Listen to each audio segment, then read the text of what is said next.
With 6 months to go before the start of its 10th edition, the Vendée Globe is making an American aside. The last qualifying and selection race for the solo round-the-world race, the New York Vendée Los Sabb, will set sail on the 29th of May, at 2000 French time. The Vendée Globe is a single-handed, non-stop, non-assisted round-the-world sailing race that takes place every 4 years. It is contested on Imoca foiling and non-foiling monohulls, which are 18 meters or 60 feet long. Vendée Globe, c'est simple.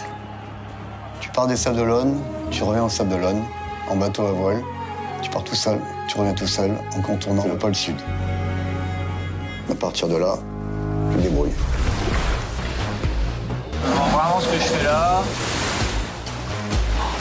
J'ai même pas les mots tellement c'est ouf.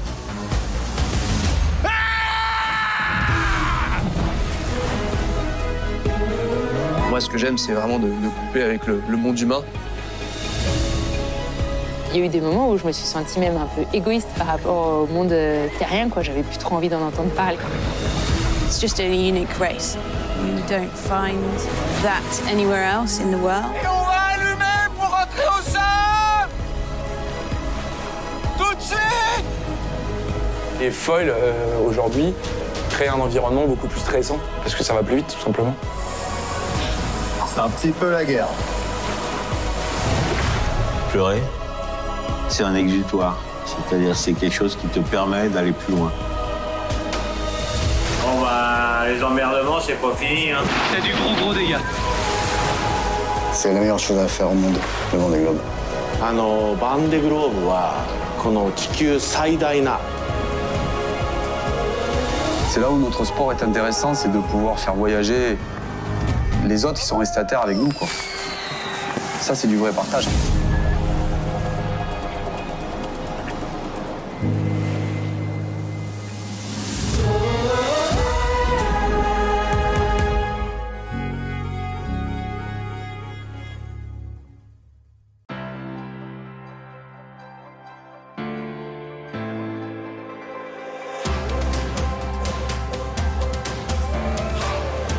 This is your weekly global sailing highlights show, The World on Water, May 24th, 2024. We have waited a while to see it, but Barcelona delivered a solid 17 to 20 knots of south-southwesterly breeze, and gave New York Yacht Club, American Magic, the only team out on the water on Monday, the chance to open the throttles and show the outrageous performance of a new-gen AC-75, in all its glory. It was almost impossible for the recon teams to keep up, such were the speeds being generated, but what a fabulous spectacle, and one that every fan will want to see come the racing for the Louis Vuitton 37th America's Cup. We're here with Anderson Reggio, performance analyst at American Magic. Some fantastic conditions out here in Barcelona, some testing, some racecourse practice, and a dramatic end. Can you break down the different focuses of the day? Yeah, for us, we sort of had a tale of two different forecasts on the day, and fortunately the windier one came good, so we went out there and were able to put up the smaller head sails that we haven't seen too much yet and put them through their paces. A little bit of regimented straight line testing and then into some race practice. So you were sailing with the J3 and the J4 in this breeze. Are these your upper end sails, or have you got a J5 and a J6? Those are the sails that we have in the inventory at the moment. You know, as we progress through different designs and different codes of the jibs will come online as we get that further down the path. So what are the wind ranges of the sails of the jibs we saw today? Well, I think today we saw towards the latter half of the day there, we were averaging sort of 17 to 20 consistently, and the J4 was doing quite nice for us. We like that sail. So you also had a new rudder in place today. Yeah. It looks like a development from the legacy rudder you had previously. What's the idea behind this design? Oh, I'm not a designer on that front. You know, it's slightly different from the previous rudder, a little bit different shape to it on the vertical and a little bit of a different shape on the elevator, you know, just a progression of our design path there. Yeah, so the rudder blade is quite a lot longer than we've seen on the previous rudder. And in the light wind, we saw some quite low ride heights, and we saw a few touchdown and touch and go maneuvers. So is this rudder to compensate on that ride height? Yeah, a little bit. I mean, I think when everybody starts to look at sailing in a sea state here, you know, wanting to make sure that you have enough rudder immersion to be able to accommodate, you know, bigger waves in Barcelona than what we saw last time in Auckland. That's just one of the puzzles that everybody's trying to solve. Can we expect more rudders to be tested in the coming months? I don't believe that this is our final rudder. Pretty sure we're going to have at least something else coming out at some stage, but I don't know exactly when. So you've moved the cameras to the port foil from the starboard foil. What are you looking at there? It's similar to what we were looking at the other foil last week, just trying to get some images of the foil from a different angle that we don't get from any of the other cameras that we have on board. Is it to do with the flap movement and the mechanisms in the flap, or is it more about ventilation? It's a bit of both, really. Yeah. And actually, we'll end it there. Thank you, Anderson. Okay, no problem, guys. There we go.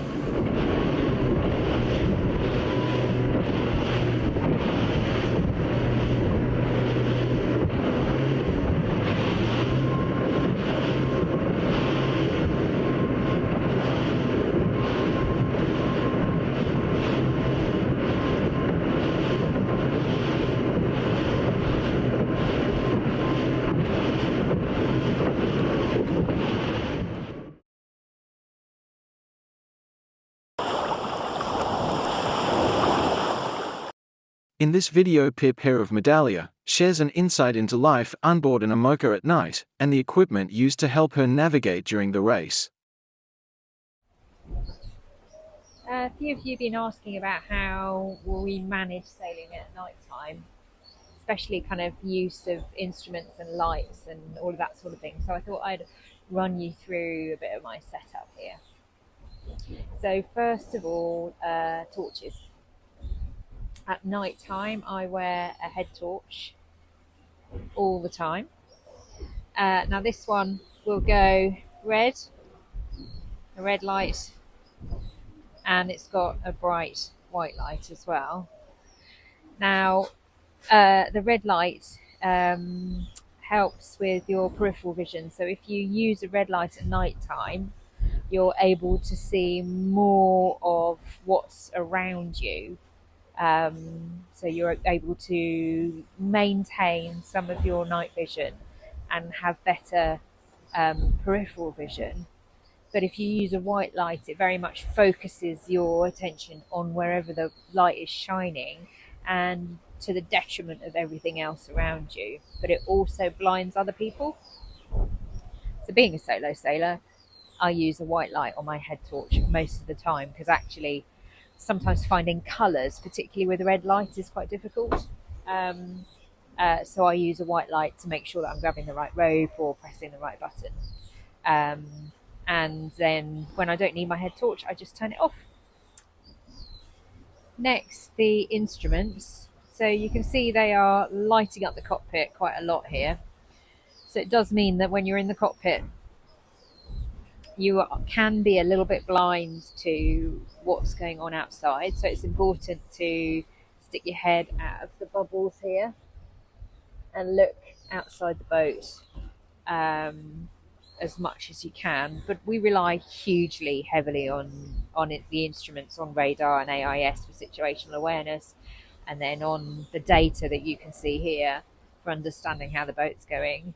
Now, each of these displays has been dimmed. So at night time, I change the colour balance of the displays to be more red than white. And I can also change the brightness of them to dim them right down. So they have the least impact, but I still need to be able to read them from a distance, so they can't be too dim. We use AIS a lot anyway for our situational awareness, especially when there's one person on board. You can't be everywhere all the time, but it's not always that easy to look out from a distance. When you're travelling at speed, it's not always easy to see potential collision targets in a good time frame. So you rely on technology, and AIS is one of those technologies. That's the automatic identification system. And so you can see here we've got a vessel just off our starboard bow. So that is travelling at 14 knots.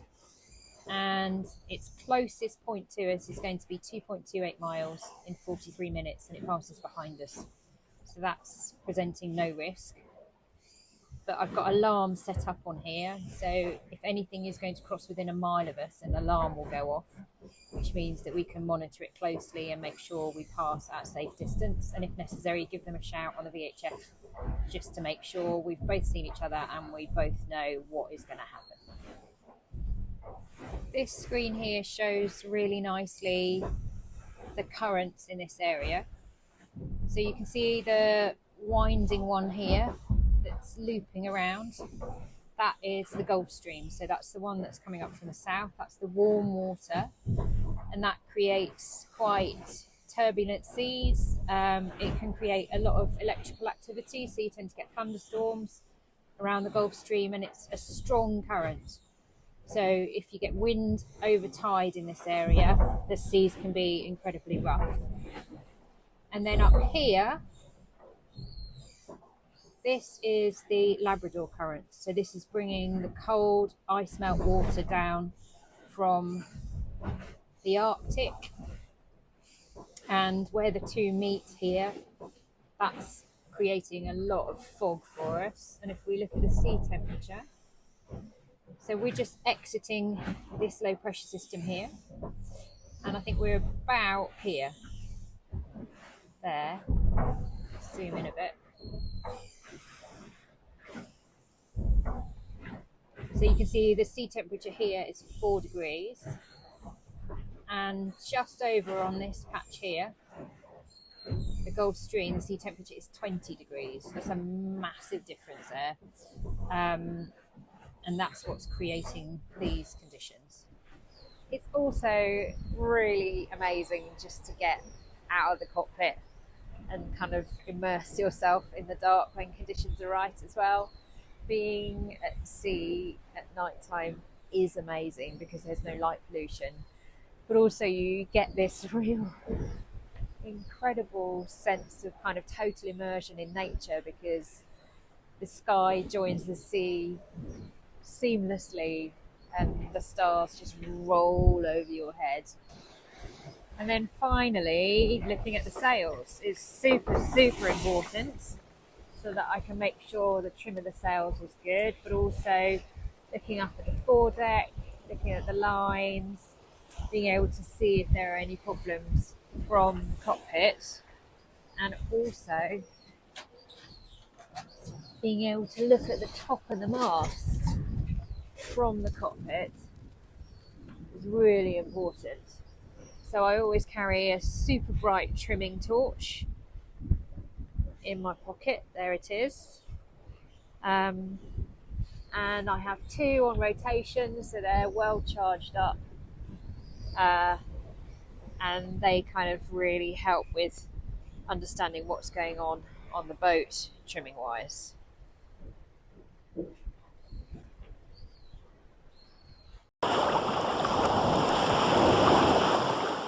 Nearly 400 miles away from the first finish line, and Ha Long Bay, Vietnam, has now entered the intertropical convergence zone.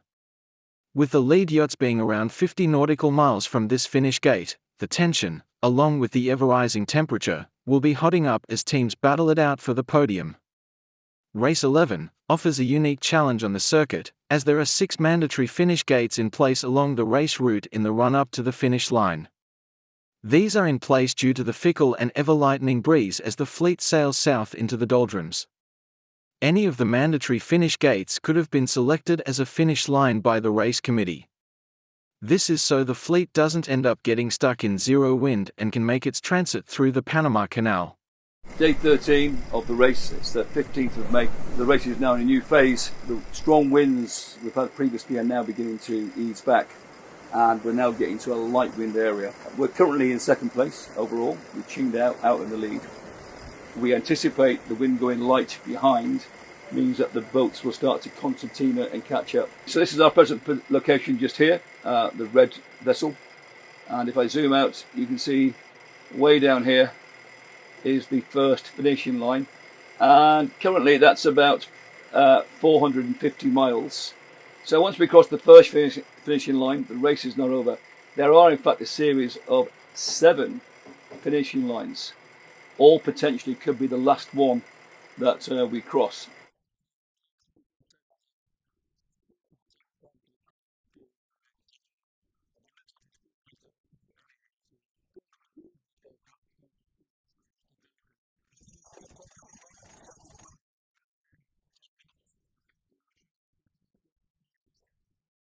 We've just had a beautiful sunrise. It's quite exceptional this morning. And to top it all, we've just found out that we're first. We've just snuck into the lead after a quiet night of gentle breeze, but actually we've been moving forward really, really well. So from the cruise perspective, we have slowed down a lot. We're doing less maneuvers and it's really hot, especially down below. Yeah, we keep ourselves busy with reading books and playing games and watching birds.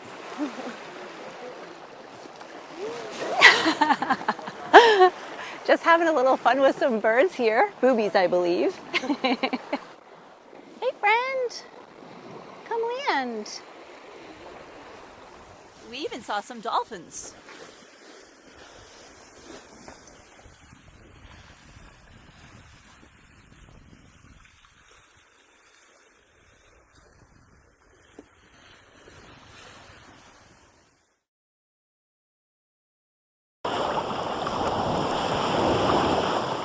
Max Marder, Singapore, and Lauriane Nollet, France, successfully defended their titles at the 2024 Formula Kite World Championships on May 14 to 19 in Hyères, France. The top North Americans came from the USA with Daniela Moros in 7th and Marcus Edgran in 11th. Also, Emily Bougueha qualified to be nominated on Canada's Paris 2024 Olympic Games sailing team, after her 40th place finish.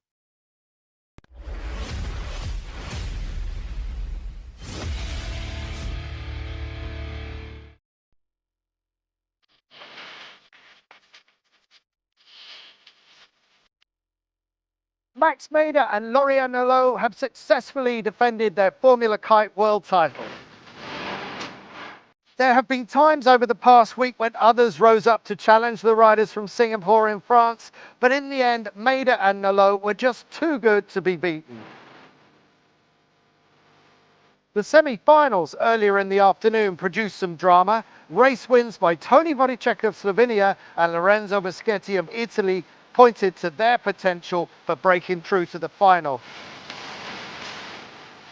But France's Axel Mazzella got through to the final four, only to get tangled up with Italy's Riccardo Pianozzi soon after the start. This left the way clear for Mader to win the world title at a canter. So Singapore takes gold, silver for Pianozzi, and bronze for Valentin Pontus of Austria. Ellie Aldridge was the only non-French rider in the women's final. While the British rider couldn't quite beat Nollet to the world title, Aldridge took silver, with France's Jessie Campman getting the bronze. The next time we'll see these riders on the start line will be this July at the Olympic Games.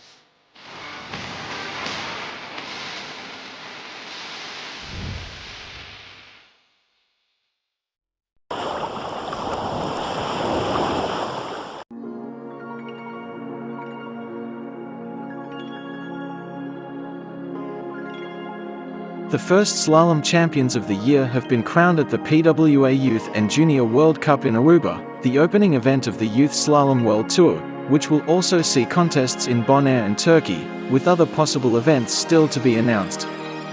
With all fleets racing together this week, athletes of all ages battled it out in both fin and foil divisions.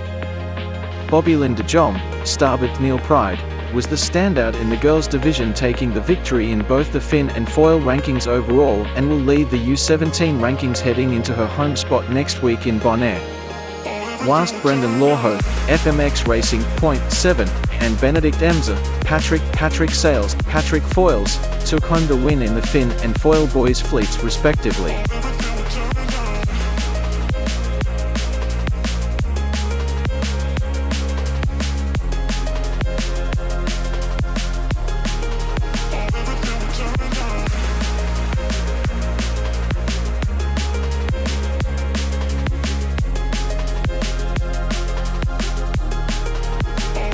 In the under-17, Storm Nicolai, Duotone, and Tycho Smits had some fierce battles all week on both the fin and the foil.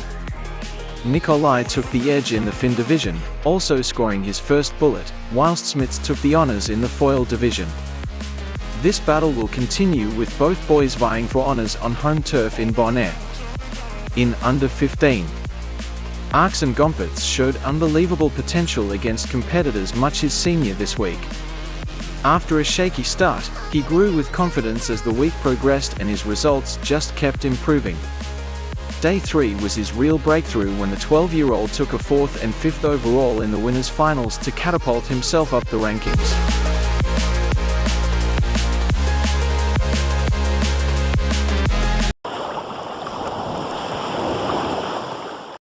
The Wingfoil Racing World Cup Turkey began on May 22nd, although a lack of wind prevented the first race from going ahead. Instead, the riders put their competitive instincts into an evening competition on Audi e-foilers, electric-powered foiling boards that fly above the surface at up to 30 knots. Be watching The World on Water for more reports.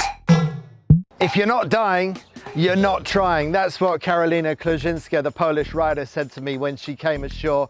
The race today that we'd hoped to get on day 1 of Wingfoil Racing World Cup in Turkey wasn't able to happen, not quite enough wind, but Karolina was one of the few that got up and foiling just by sheer cardiovascular effort and just pumping like crazy. But anyway, we need a little bit more wind than that.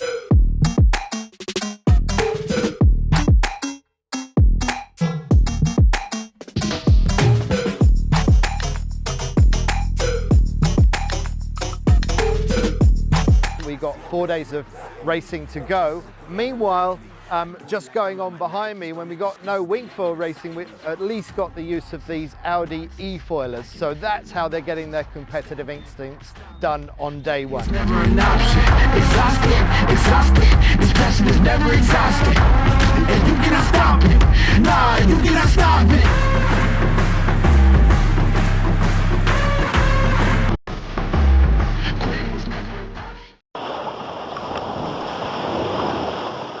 The Australian Boat Show season has started with the May 23rd Century Boat International Boat Show. This is their promotional video.